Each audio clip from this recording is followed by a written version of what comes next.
Hey BookTube!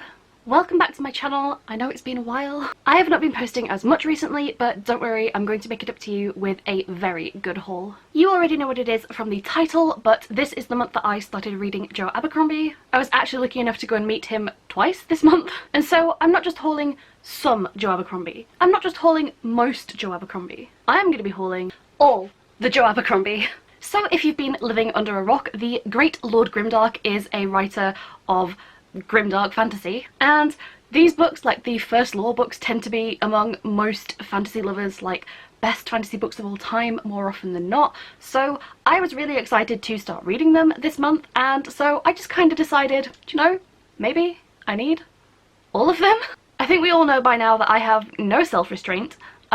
So yeah, I guess if like grimdark fantasy isn't really your thing, then this may not be the most interesting haul for you, but it is certainly a very interesting haul for me. I have just been so excited to get into the world of Joe Abercrombie and the First Law, and yeah, I'm just gonna get started. So the first three books in my haul are the First Law trilogy. So that's The Blade Itself, Before They're Hanged, and Last Arguments of Kings.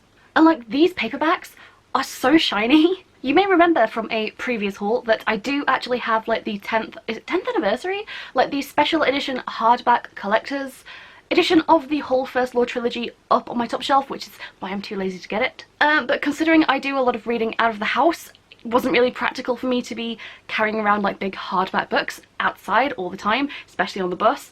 And it was just an excuse to buy the paperback covers because seriously, look at this. Like, they're all pretty equally shiny, and I don't know, I really love the shine, I really love the texture of these paperbacks. Yeah, just the British covers of these books, chef's kiss. So these three books are a like set trilogy, but there are actually, I think, now 7 books in the First Law universe, and I'll like get to the rest in a bit. I can't really tell you very much about these two because obviously these are sequels to the first book, but I actually finished reading this last night, so essentially this is an adult grimdark fantasy. It's very like political, and it's, at least in my opinion at the moment, it's like very, very character driven. So essentially, for the most part, you follow like 3 main characters. There is Logan Ninefingers, who is a Northman with quite a bloody history, quite a bloody past. And I guess his plotline, the part that's told from his perspective, is like the main thread of like the main plot of the story. But for the most part, he's just kind of going along with it and just kind of seeing where things take him, I guess. Then there is Jazal Dan Luthar, who he's kind of like the son of a lesser noble, sort of like upstart, young, military kind of guy. And he's like an absolute asshole.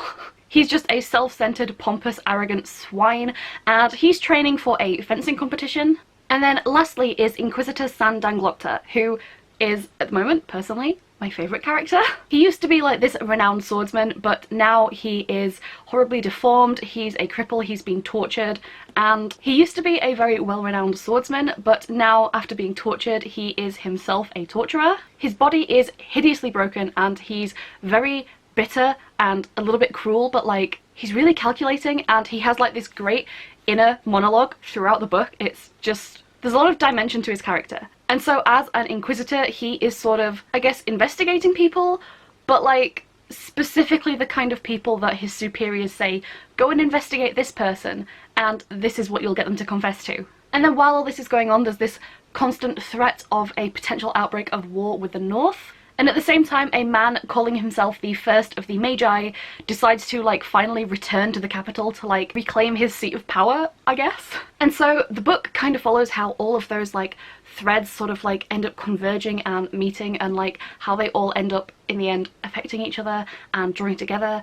And that, I guess, is sort of like the basic premise for what's going on in this book. And so obviously I am very excited to get to these two and like continue the story, and obviously I can't really say very much for these two. I haven't even read the synopses of these because I kind of don't want to be spoiled, but obviously they will follow on and they'll continue to follow the characters and the story. So yeah, if that sounds kind of interesting for you, then maybe pick up these beautiful paperbacks. And then the next 3 books in my haul all kind of go together because they are set in the First Law universe, but they're like their own separate standalone novels within the same universe. So in this sort of like little group of books, in no particular order, because I'm not sure what order these go in, if it's any order, we have Best Served Cold, The Heroes, and Red Country. So I kind of have like no idea what these are actually about, other than that they're set in the First Law universe. I kind of don't want to spoil myself, But best served cold is a saying about revenge, so I'm assuming maybe this one has to do with vengeance of some kind. The tagline for the heroes is 3 men, 1 battle, no heroes. And then Red Country says the past never stays buried. So yeah, other than that, I can't really give a better synopsis because I don't know it. But again, these covers are like gorgeous and shiny, and I love them. And of course, they all match. Finally, in this sort of section, I have Sharp Ends, which I believe is like a series of like short stories from the First Law universe. And obviously, I don't really know what they're going to be. There's going to be lots of them, so I can't really give a general synopsis, but I'm sure it's going to be like violent and bloody and grimdark and just great. And again, shiny. Next in my Joe Abercrombie haul is the Half a King series. And again, these are the like British paperback editions. So that includes Half a King, Half the World, and Half a War. I think that was the right order. And you may notice that these two say signed, and that is because these are signed copies, which is awesome. So again, these are my favourite editions of these books, and it actually took me a really long time to find the other paperbacks in the series. For some reason, Half a World is impossible to get in this edition, like anywhere, which is why this one is like seriously kind of beat up and a bit ruined. It was the like edition that was on these shelves at a local Waterstones, and if it hadn't been signed, I would never have bought it. Because it's like, it's kind of dirty, it's kind of grubby. But I much prefer these to like the hardback editions. I just really like this sort of cover design much better, so I went with the paperback.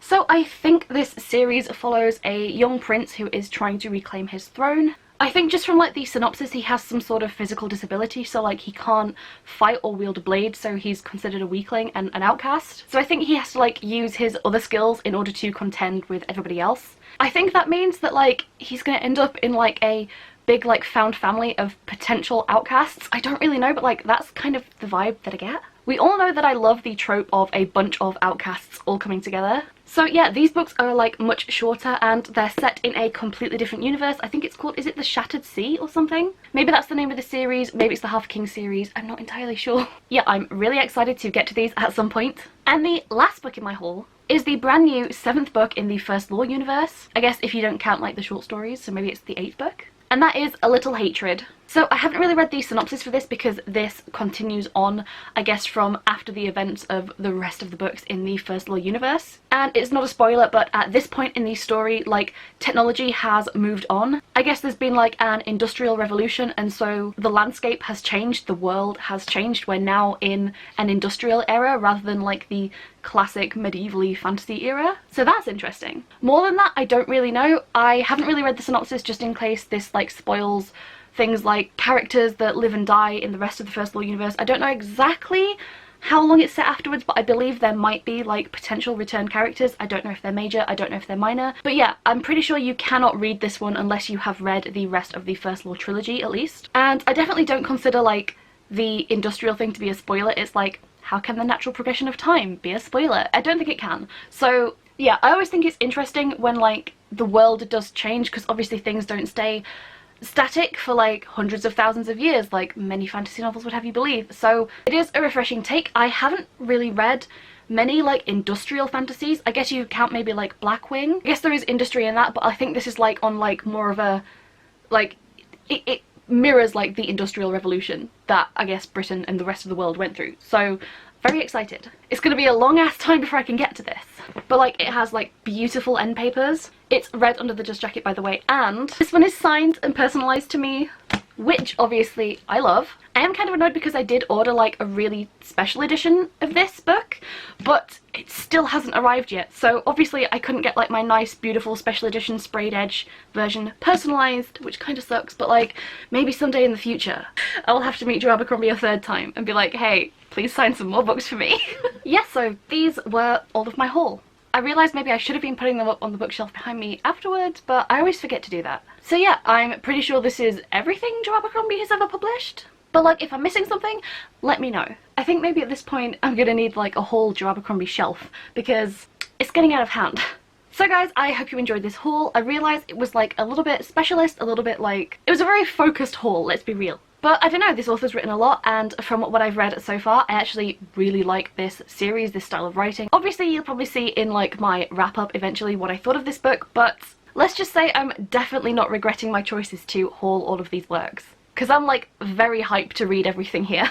So that's about it from me. I'm gonna have to go and like figure out where to put these on my shelf now. So that's about it for this video, and I guess hopefully maybe I'll see you in the next one. Bye!